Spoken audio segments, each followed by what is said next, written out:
Baik, bertemu kembali. Malaysia dan Indonesia disaran berkolaborasi dalam membangunkan ekosistem teknologi serantau dengan memanfaatkan teknologi sedia ada daripada kuasa besar global. Tim Pakar Badan Komunikasi Pemerintah Indonesia Dr. Fitra Faisal Hastiadi berkata, langkah itu pada akhirnya berupaya menjadikan ASEAN secara keseluruhan sebagai pencipta teknologi, bukan sekadar pengguna. Kita berkolaborasi. Indonesia dalam hal ini punya resources yang lebih banyak dalam konteks rare earth.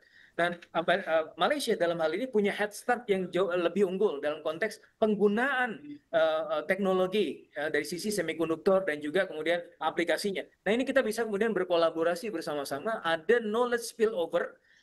Kalau kita berdiskusi, berkolaborasi, lama-lama kan pada akhirnya ada konvergensi di antara negara-negara ASEAN. Dan sehingga pada akhirnya kita melihat tidak hanya Indonesia, tidak hanya Malaysia. Ketika kita bicara Malaysia, maka kita melihat ASEAN. Ketika kita bicara Indonesia, maka kita bicara ASEAN.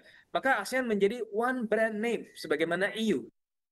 Dalam pada itu, Pengarah Institut Pengantarbangsaan dan Kajian ASEAN INTAS UIAM, Profesor Dr. Par Kim Beng berpandangan, infrastruktur tenaga elektrik terutamanya di kedua negara jiran itu perlu diperkukuh bagi menyokong pertumbuhan kecerdasan buatan AI.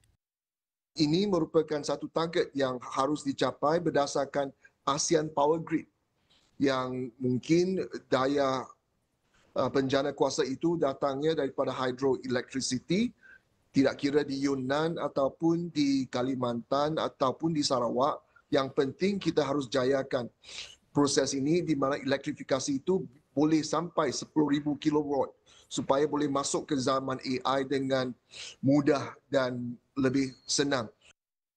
Kedua pandangan itu disuarakan dalam agenda awani pada Rabu.